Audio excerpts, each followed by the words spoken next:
Kita berdoa. Bapa di surga, Bapa penuh kasih, kami puji muliakan Engkau pada pagi hari ini. Dalam ibadah kami umat-Mu yang bersekutu di tempat ini. Biarlah apa yang sudah kami naikkan, puji-pujian kami menjadi kemuliaan bagi nama-Mu. Saat ini kami akan mendengar firman-Mu.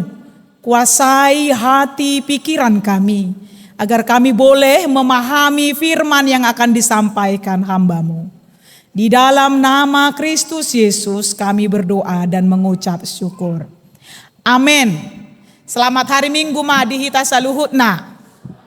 Shalom. Sekali lagi shalom. Bapak Ibu, saudara-saudari, mari kita buka Alkitab kita. Kitab Kejadian pasal 32. Dimulai ayat yang ke-22 sampai 32. Saya akan membacakannya untuk kita. Mari Bapak Ibu semuanya boleh mengikuti di dalam hati. Pergumulan Yakub dengan Allah. Pada malam itu Yakub bangun dan ia membawa kedua istrinya, kedua budaknya perempuan dan ke-11 anaknya, dan menyeberang di tempat penyeberangan Sungai Yabok. Sesudah ia menyeberangkan mereka, ia menyeberangkan juga segala miliknya. Lalu tinggallah Yakub seorang diri.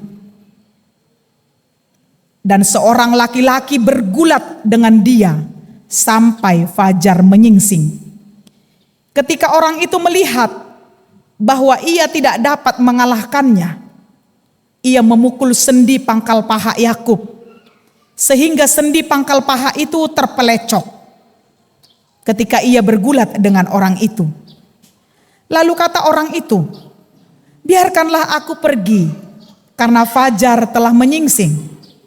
Sahut Yakub, "Aku tidak akan membiarkan engkau pergi jika engkau tidak memberkati aku."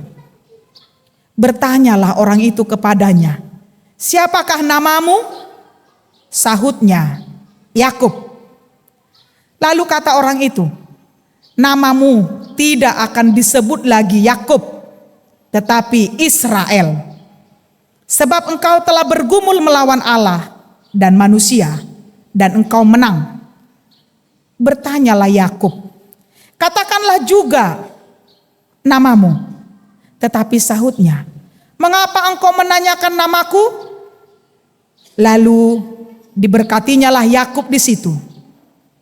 Yakub menamai tempat itu Peniel, sebab katanya, "Aku telah melihat Allah berhadapan muka, tetapi nyawaku tertolong." Lalu tampaklah kepadanya matahari terbit ketika ia telah melewati Peniel, dan Yakub pincang karena pangkal pahanya. Itulah sebabnya sampai sekarang orang Israel tidak memakan daging yang menutupi sendi pangkal paha, karena dia telah memukul sendi pangkal paha Yakub pada otot pangkal pahanya. Demikianlah pembacaan firman Tuhan. Sekali lagi Bapak Ibu, selamat hari Minggu. Saudara-saudara yang dikasihi oleh Tuhan, saya tidak bisa menyebutkan satu perasaan antara perasaan takut, perasaan sedih, tetapi rindu. Perasaan apa lah ini? Takut, sedih, tapi rindu. Daku boto madok perasaan ahai. Saya tidak bisa mendefinisikan perasaan itu. Dan perasaan yang saya katakan tadi, takut, rindu, tapi sedih dalam hati mendalam. Itu dialami oleh Yakub. Siapa itu Yakub? Yakub adalah anak dari siapa? Anak ini saya si Jakub. Para guru malu, anak siapa Yakub? Semalam saya baru belajar ini, enggak kenalin ya. Anak siapa Yakub? Astaga Tuhanku Yesus. Anak Ishak. Ishak anak siapa? Anak Abraham. Abraham punya anak satu namanya Ishak. Ishak punya anak kembar namanya Esau dan Yakub. Amang lupa hita. Oh inang diakones tarho nama manukuni sugor ni gelek ku pe suhingok bete. Gelek ni si Ishak do. Gelek ku pe sodingok be guarna nih. Anakku sendiri aku lupa namanya gitu ya. Yakub saudara kembar sama Esau. Nah, apa yang terjadi dengan Yakub? Saya pikir ini pelajaran sekolah minggu kan? Perasaan dia sedih, perasaan dia takut, perasaan dia rindu juga. Takut kepada siapa? Kepada abangnya Esau. Nah, saudara-saudara, dia bergumul di sana. Jadi karena perasaannya yang sedih itu dan ketakutan itu, dia butuh waktu sendiri. Butuh waktu menyendiri. Bergumul dia dengan perasaannya sendiri. Bergumul dia di sana. Jadi nats yang kita baca tadi adalah salah satu kisah dari perjalanan Yakub mulak tuhuta. Kembali ke tanah leluhur. Setelah 20 tahun Yakub pergi dari kampung halamannya. Dia pergi meninggalkan rumahnya, keluarganya karena takut sama abangnya. 20 tahun dia keluar dari sana. Lalu yang kita baca tadi perjalanan mau pulang ke tanah leluhurnya. Mulak sian pangaratoan. Pulang dari rantau, dari pengembaraannya itu. Nah, saudara-saudara yang dikasihi Yesus Kristus, dalam 20 tahun dia melarikan diri dari abangnya. Perasaan itulah yang membuat dia takut. Sotung dua non abangnya masih balas dendam. Ketakutan itu, tapi pengen pulang, tapi takut dia. Sehingga perasaan yang menyedihkan itu membuat dia bergulat pada satu malam di tepi sungai Yabok. Nah, saudara-saudara Amanginang, saya akan jelaskan di sini kenapa nama Yakub itu diganti ya. Karena arti Yakub adalah itu penipu. Yakub artinya penipu. Dan Yakub juga memiliki arti yang mencengkram tumit. Arti Yakub itu penipu dan yang mencengkram tumit. Ternyata dalam Kejadian 25, kisah tentang Esau dan Yakub lahir karena mereka kembar, Esau mau keluar duluan, ini si Yakub memegang tumit abangnya di dalam kandungan itu. Seolah-olah dia mau keluar duluan supaya dia menjadi anak sulung. Tetapi Esau yang keluar duluan sehingga dia menjadi abang atau kakak. Mencengkram tumit si Esau. Itu artinya, itu sebabnya orang tuanya Ishak itu memberi nama Yakub. Tapi agak heran juga sih, masa ada orang tua kasih nama anaknya penipu ya? Siapa namamu? Penipu, katanya gitu kan? Itu Yakub artinya penipu dan mencengkram tumit artinya. Namamu penipu, roa ini. Nama penipu itu. Tapi itulah kisah hidupnya. Justru itu kisah hidupnya. Yakub ini itu kisah hidupnya. Jadi kehidupan Yakub, kita jangan langsung berpikir Yakub itu orang percaya. Tidak. Pada awalnya Yakub itu kehidupannya penuh dengan intrik, kecerdikan, upaya mengakali orang. Itu Yakub. Cerdik. Punya dengan intrik-intrik macam mana mau mengakali orang. Termasuk dia mengakali siapa? Ayahnya sendiri Ishak. Udah rabun Ishak pada saat itu, matanya sudah rabun karena dia sudah tua. Datang si Yakub dibantu oleh ibunya, dia mencuri hak kesulungan dari abangnya. Mengakali dong si Yakub pun. Bukan hanya bapaknya dia kalah-kalin ini ya, serakah ini manusianya si Yakub ini. Bukan hanya bapaknya dia kali, si matuanya apa dia kali, isi si matuana. Laban. Nanti mau kalau dok si Laban gabe di sana. Si matuannya nama Marguar Laban. Dia kali juga si matuannya itu, si Laban itu. Laban itu. Bahar dohono memang itu warna bahaba heno namang. Dang nahubat bayin memang itu warna. Dia mengakali mertuanya sehingga dapatlah anak Laban, Lea dan Rahel. Bukan hanya itu, ternak-ternaknya juga dia kalah-kalinya. Sehingga dia jadi orang kaya.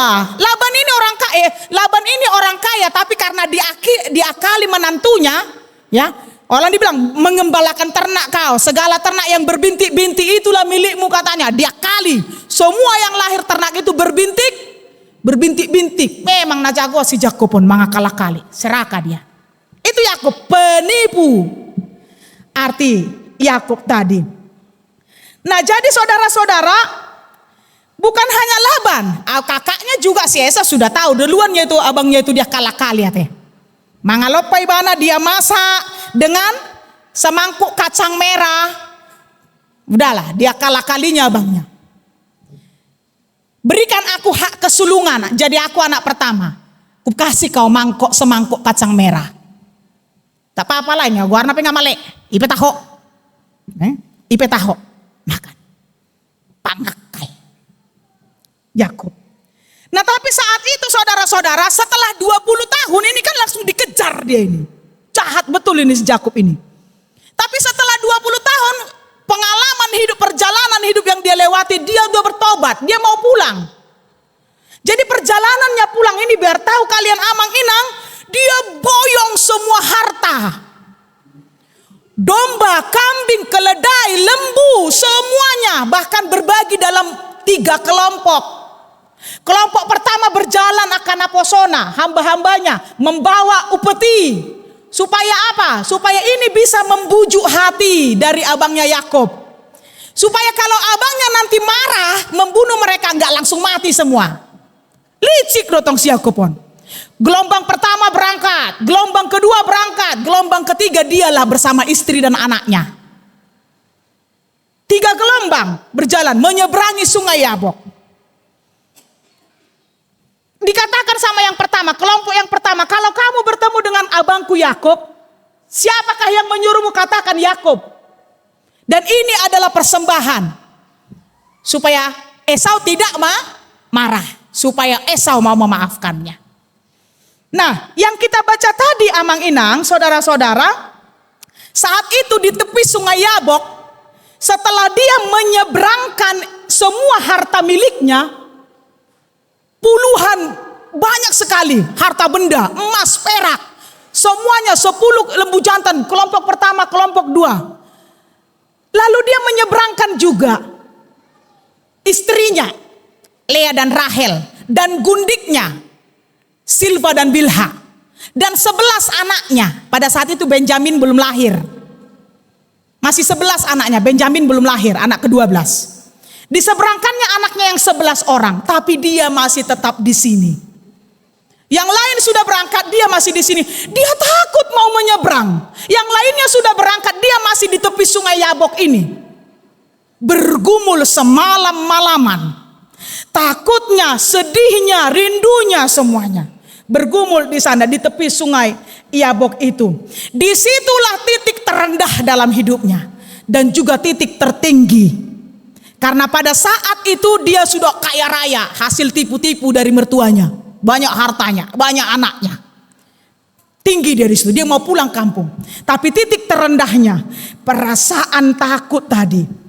Perasaan yang tak bisa terkatakan tadi. Dia masih berpikir tentang pembalasan kakaknya Esau. Macam manalah istriku nanti dan anak-anakku yang sudah berangkat duluan. Dia punya keluarga besar.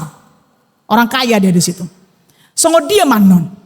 Akhirnya saudara, pada malam itu setelah semuanya berangkat, dia berpikir tentang ketidakpastian di masa lalunya. Dia bergumul, dia berdoa. Pada saat dia bergumul, pada saat dia berdoa, datang seorang laki-laki. Seorang laki-laki itu bergulat dengan Yakub. Bergulat. Taboto yang bergulat dengan Yakub sampai fajar, sampai pagi.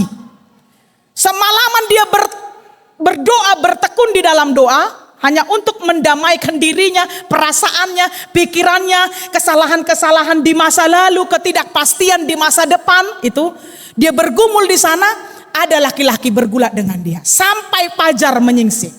Siapa laki-laki itu? Tadi ayat Alkitab ayat 30 berkata, laki-laki itu ternyata Allah. Laki-laki itu ternyata Tuhan Allah. Dijelaskan di sana. Nah, saudara-saudara, ternyata pergumulan ini bukan pergumulan yang biasa. Ini pergumulan yang sangat mendalam. Saya nggak tahu saya mau mengekspresikan itu, saya bingung bagaimana caranya. Tetapi coba Bapak Ibu merenungkan, apakah pergumulan yang betul-betul mendalam di hatimu? Jadi pergumulan ini betul-betul mendalam, bukan pergumulan biasa. Yakub bergulat di sana bukan berarti berkelahi. Tetapi bergumul di sana adalah pergulatan jiwa. Pergulatan ketakutan, melawan masa lalu, melawan dirinya sendiri di hadapan Allah. Dia bergulat melawan dirinya sendiri, ketakutannya, egoisnya, pikirannya, semuanya dilawannya sendiri di hadapan Allah. Sehingga dia memegang Allah. Dipegangnya dia sendiri gak kuat tuh, dipegangnya Allah. Tak mau melepaskan. Sampai pagi dia masih gantung. Ditiup terus karena dia sendiri bergulat dengan dirinya di hadapan Allah. Dia masih gantung, dia pegang itu. Sampai pagi, lepaskan aku, katanya. Kata laki-laki itu, ini sangat kuat ini bergantung, gitu ya. Lepaskan aku tak akan melepaskan kau sampai kau memberkati aku. Lalu Allah menyentuh, atau di Alkitab dikatakan dipukullah pangkal pahanya. Jadi kita bisa bayangkan pada saat itu dia mersinggang, tapi dipegangnya terus kaki Yesus ini, sehingga Allah pukul pangkal pahanya. Dan Yakub menjadi lumpuh. Setelah lumpuh dia, beberapa lama dia menjadi pincang.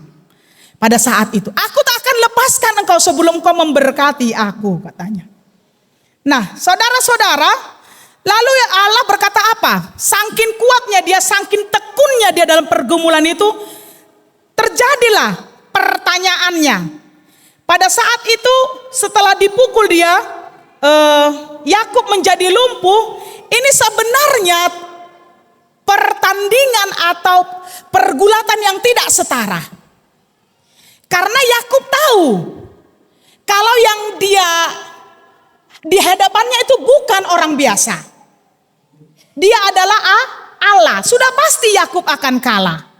Dan ini menjadi pelajaran bagi kita, Amanginang, pengingat bagi kita, kalau manusia tidak akan dapat mengalahkan Allah dengan kekuatan kita sendiri. Amin. Tidak bisa mengalahkan Allah kalau hanya mengandalkan kekuatan. Yakub pincang pada saat itu. Nah, selanjutnya saudara-saudara, dia berkata, meskipun Yakub tadi sudah pincang, dia lumpuh, dia gak mau melepaskan laki-laki itu. Tapi justru dalam kelemahan fisiknya, dia berseru sama dia, aku tak akan melepaskan engkau sampai engkau memberkati aku. Sehingga Allah mengajukan pertanyaannya, siapa kamu? Siapa namamu? Dia tak mau lepas. Siapa namamu? Dia berkata, Yakub. Lalu Allah mulai mencerna perkataan itu. Siapa namamu? Yakub, katanya. Lalu Allah bicara, mulai hari ini kamu tidak akan disebut Yakub. Kenapa? Karena Yakub artinya penipu. Mulai hari ini tidak akan menyebut namamu Yakub, tapi namanya adalah Israel. Karena Israel artinya apa? Artinya adalah kamu sudah bergumul melawan Allah, melawan manusia, dan kamu menang. Karena pada malam itu Yakub itu bergumul kepada Allah, bahkan dia bergumul melawan manusia. Siapa manusia itu? Dirinya sendiri. Adong duhala jolma, kadang-kadang di dalam hati kita Setelah kita melakukan kejahatan lalu kita menyesal, kita itu kan bergumul sama diri kita sendiri. Aku mau bebas, aku mau bertobat Tuhan. Tapi kayaknya susah dari dalam diri ini bertobat. Sama kayak merokok, cetabi amangenang dah. Dia ada keinginan hati pengen gak usah lagi merokok. Tapi susah kali melawan tubuh ini supaya berhenti merokok. Seperti itulah pergumulan melawan Allah, melawan manusia. Jadilah ganti namanya Israel. Itu sebabnya kalau Yakub itu Israel. Dan kita kenal sampai hari ini. Israel punya 12 suku, yaitu anak-anaknya sendiri. Kamu menang, katanya begitu. Diganti namanya Israel.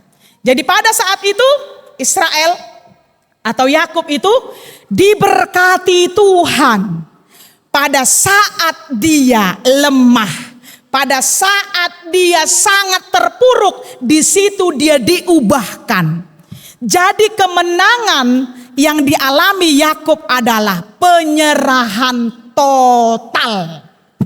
Pada saat itu sendirian di malam itu, tidak ada istri, tidak ada anak, tidak ada harta, tidak ada pembantu, tidak ada kenyamanan, sendirian.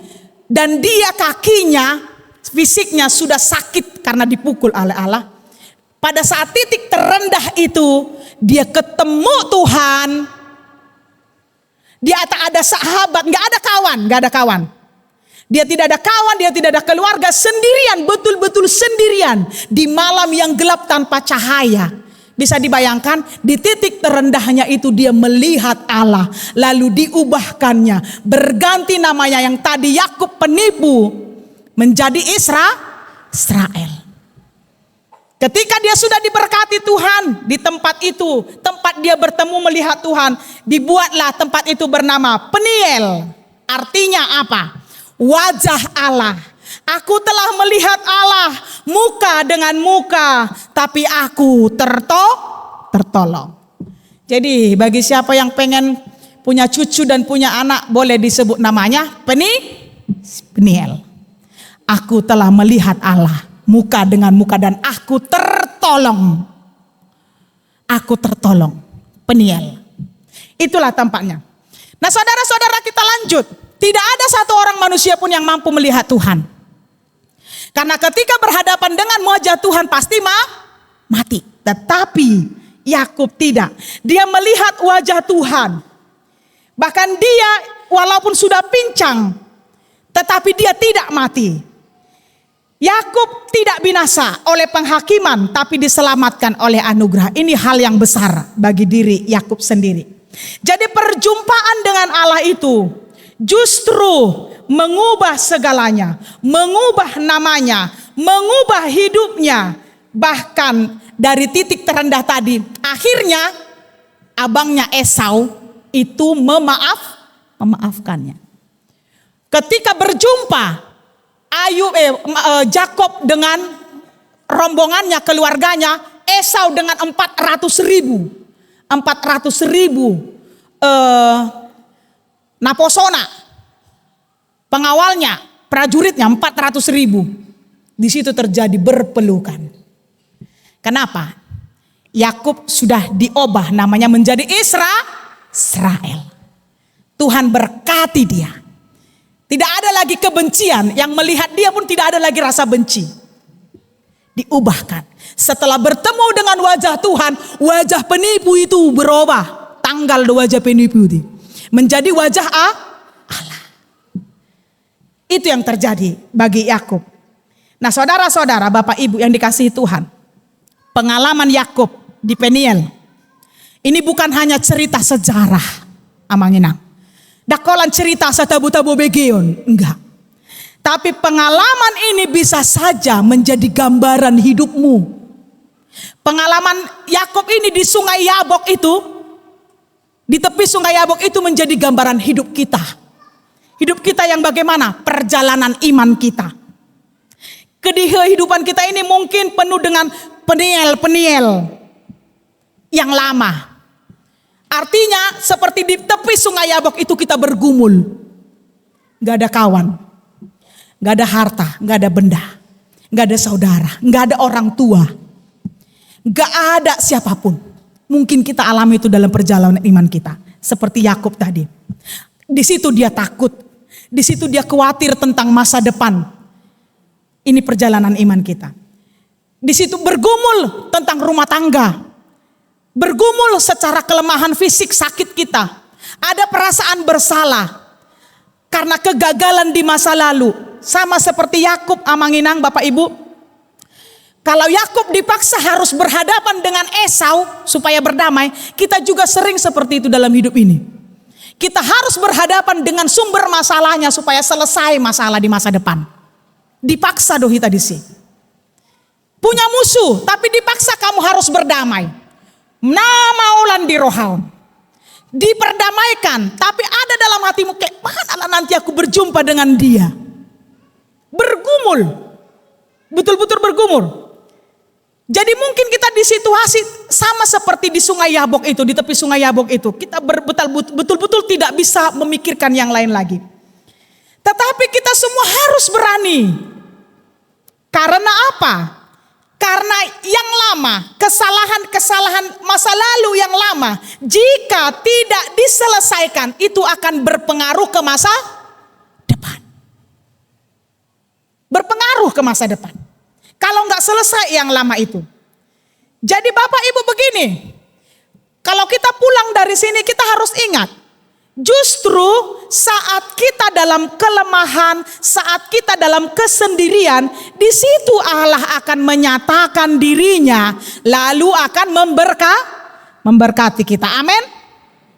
Berserah, bukan menyerah. Dalam doa pun begitu kan? Dalam sakitmu, dalam penderitaanmu jangan nyerah, tapi justru berserah. Bedakan menyerah dan berserah. Justru dalam pas kita di titik paling rendah, di situ Tuhan tolong angkat kita dan ubahkan kita. Apa pergumulanmu, Amanginang? Apa masalahmu? Berdoalah dengan tekun, sama seperti Yakub. Gak bisa ada yang menolong dia, hanya berdoa. Gak ada yang bisa tolong dia. Harta bendanya pun gak ada yang bisa tolong dia, hanya berdoa, bergumul semalam-malaman. Apa masalahmu? Pengakuan, berdoa dalam kesendirian, mengaku kepada Tuhan. Dan itu akan mengubahmu. Seperti Allah mengubah Yakub menjadi Israel. Serta memberkati dia. Dan harus kita ingat Amanginang. Perjumpaan dengan Allah akan selalu meninggalkan tanda. Kalau Yakub berjumpa dengan Allah dan meninggalkan tanda kakinya terpelecok, pincang. Kalau Paulus ketika dia bertemu dengan Yesus matanya menjadi buta. Lalu dia menjadi orang yang tersakiti, yang menderita. Paulus itu ya, dia tinggalkan kekayaannya. Ketika kita bertemu dengan Tuhan, apa tanda dari kita? Apa yang ditinggalkan Tuhan tanda bagi kita? Mungkin kamu jadi orang lebih sabar. Ketika bertemu dengan Tuhan, ketika sudah datang kepada Tuhan, tandanya itu mungkin hatimu lebih sabar. Enggak seperti dulu, cepat-cepat marah.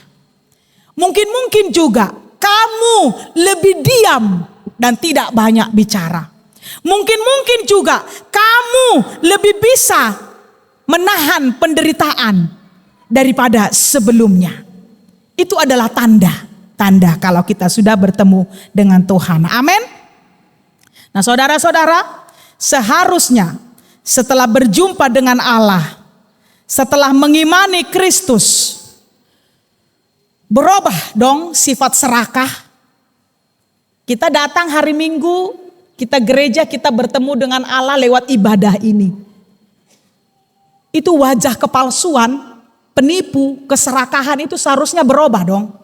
Masa iya menjadi orang Kristen kita sudah bertemu dengan Allah, bertemu dengan Kristus yang disalib. Kita masih tetap menjadi seorang penipu. Kita tetap menjadi seorang yang serakah. Seharusnya yang sudah bertemu dengan Allah, dengan Kristus, dia berubah. Tidak lagi menipu. Tidak lagi melukai orang. Seharusnya demikian. tidak lagi serakah. Itu gambaran-gambaran dosa yang lama yang tinggal di dalam diri kita. Jadi pertemuan dengan Tuhan itu seharusnya memperbaiki kehidupan kita. Pertemuan dengan Tuhan itu justru harusnya membuat masa depan kita jauh lebih baik. Nah, orang-orang muda, dengarkan firman Tuhan ini. Masih panjang perjalananmu, banyak pergumulan hidupmu nanti. Tetapi kau bergumul ketika sesuatu yang tidak baik di hadapanmu, kau bergumul, ingatlah pada saat kamu lemah, di situ kamu akan dikuatkan oleh Allah. Saat di antara kita sedang berusaha meninggalkan dosa-dosa lama, berdoa amang, berdoa inang, bergumullah. Tuhan akan beri kesempatan dan tinggalkan masa lulumu yang kelam itu. Amin. Berubahlah. Pasti Tuhan akan berkati. Amin. Kita berdoa. Bapa di surga, terima kasih buat hari ini. Kami belajar dari Bapak Yakub yang Tuhan ubahkan dia. Bahkan mengganti namanya menjadi Israel. Dari penipu, dari sang licik, dari yang serakah. Menjadi seorang yang bergumul dengan Allah dan dengan manusia. Berubah 180 derajat. Setelah dia berubah, hilang ketakutannya, hilang kekhawatirannya, hilang kesedihannya, dan hidup menjadi lebih baik. Bapa di sorga, kami ingin juga demikian. Banyak pergumulan kami. Sama Tuhan. Pengalaman-pengalaman hidup di masa lalu, itu menghantui sampai masa kini. Bahkan ketidakakuran bersama dengan saudara, ketidakakuran bersama dengan sahabat, bersama dengan orang tua, bersama dengan mertua, bersama dengan tetangga, itu melukai hati kami Tuhan. Membuat kami takut, khawatir, sedih.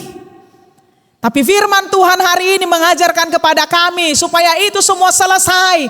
Kami harus berani dengan iman, bergumul berdoa pada Tuhan. Serendah-rendahnya kami akan Tuhan angkat kembali. Terima kasih Bapak untuk firman hari ini. Bapak di sorga, begitu juga kehidupan di masa depan nanti. Kami, anak-anak kami, cucu-cucu, saudara-saudara kami, semua jemaatmu yang ada di sini, tolong Bapak, pimpin hidup kami, agar semuanya hidup dengan lebih baik. Jemaatmu yang sedang menderita, Tuhan tolong mereka dalam penderitaannya, dalam masalahnya, beri jalan keluar Tuhan. Jemaatmu yang merindukan kehadiran anak di tengah keluarga, tolong Bapa, bukalah rahimnya agar mereka memiliki kesempatan untuk berketurunan. Jemaatmu yang sedang dalam masa sekolah, kuliah, pendidikan, tolong Bapa, hikmat bijaksana milik mereka boleh selesai dalam masa pendidikan, sekolah, kuliahnya dengan tepat waktu. Bapa yang baik, kami ingin supaya anak-anak Tuhan menjadi anak-anak yang hebat, cerdas, pintar. Di gerejamu ini, bahkan di bangsa negara kami ini, kami berdoa buat anak-anak Tuhan, orang Kristen dimanapun berada. Menjadi anak-anak yang luar biasa, menjadi pemimpin-pemimpin. Itu yang kami doakan Bapa. Dan biarlah Tuhan para orang tua mencari nafkah dalam keluarga, benar-benar bisa mendukung anak-anaknya untuk bersekolah lebih tinggi, mempersiapkan anak-anaknya hebat dalam kepemimpinan. Terlebih Tuhan hebat dan tunduk takut terhadap Tuhan. Bapa yang baik, kami berdoa buat gerejamu ini. Sebentar lagi tahun ini akan berakhir. Banyak kegiatan-kegiatan yang akan dilakukan di gerejamu ini. Persiapan menjelang Natal dan lain sebagainya. Bantu Bapak para majelis gereja, hamba-hambamu yang kau utus melayani di sini, untuk mempersiapkan semuanya. Dan semua jemaatmu Bapak secara ekonomi berkati. Karena kami tahu Bapak, persiapan menjelang akhir tahun, banyak sekali kebutuhan yang mereka harus cukupi terhadap anak-anaknya. Berkati pekerjaan mereka, ladang-ladang mereka Tuhan berkati. Agar mereka boleh makan, minum, boleh menyekolahkan anak, membutuhi kebutuhan anak-anak. Demikian juga boleh menjadi saluran berkat bagi siapapun terhadap gerejamu juga. Ya Bapa yang baik, kesatuan antara kami, semua yang ada di sini jemaat dan majelis, Tuhan yang pimpin dengan Roh Kudus-Mu. Begitu juga Bapa, banyak warta yang akan kami kerjakan dalam pelayanan 1 minggu ke depan. Ibadah lingkungan, pemberkatan pernikahan, rapat-rapat. Begitu juga dengan banyak yang lainnya Tuhan. Tolong Bapa, bantu kami agar semuanya berjalan dengan baik. Dan setiap keluarga yang sudah dipilih menjadi hamba-Mu untuk melayani, memberikan rumah mereka dalam ibadah lingkungan. Menjadi gereja-gereja kecil di tengah-tengah lingkungan kami. Berkatilah keluarga itu Tuhan, supaya ibadah lingkungan berjalan dengan baik. Dan buka hati kami semua jemaat-Mu supaya hadir di sana dalam ibadah lingkungan. Ibadah perempuan, ibadah majelis, semuanya Tuhan berkati. Bapak yang baik, inilah doa kami Tuhan. Banyak hal yang mau kami sampaikan. Tapi kami percaya Tuhan sudah mengetahui apa yang kami butuhkan dalam hidup ini. Secara khusus kami berdoa Bapak buat pemerintahan negara kami Indonesia. Berkatilah Bapak Presiden, berkatilah para menteri, gubernur, wali kota, dan semuanya Bapak sampai kepada tingkat terendah, kepala desa, lurah, RT, RW. Semuanya mereka yang bergerak di pemerintahan menjadi orang-orang yang takut akan Tuhan. Tak lupa Tuhan kami berdoa untuk semua jemaat-Mu, untuk semua anak-anak-Mu yang ada di desa Sihaporas dan sekitarnya. Terjadi sengketa lahan antara pemilik TPL yang kami tahu Tuhan dari luar negara kami Indonesia dengan masyarakat sekitar. Banyak yang tersakiti, banyak yang teraniaya. Terus kami mendoakan Bapak, beri kedamaian. Biarlah Bapak, aspirasi masyarakat lewat aktivis-aktivis, baik itu dari gereja dan aktivis setempat, boleh memutuskan, dan kami berdoa agar itu ditutup. Karena tidak akan menghasilkan apapun, namun hanya menimbulkan kerusakan. Dan hanya mengambil dengan serakah, tidak memberikan sumbangsi sama sekali untuk orang-orang di sekitar yang tinggal di sana. Tolong Bapa, tunjukkan kuasa-Mu, beri kedamaian, beri kemampuan, supaya pemerintahkan kami memutuskan dengan baik dan bijak. Bapa yang baik, di atas segalanya kami manusia berdosa. Ampuni kami dari segala kesalahan kami Tuhan, agar kami layak menjadi anak-Mu. Hanya di dalam nama Kristus Yesus Tuhan kami yang hidup, kami berdoa dan mengucap syukur. Amin.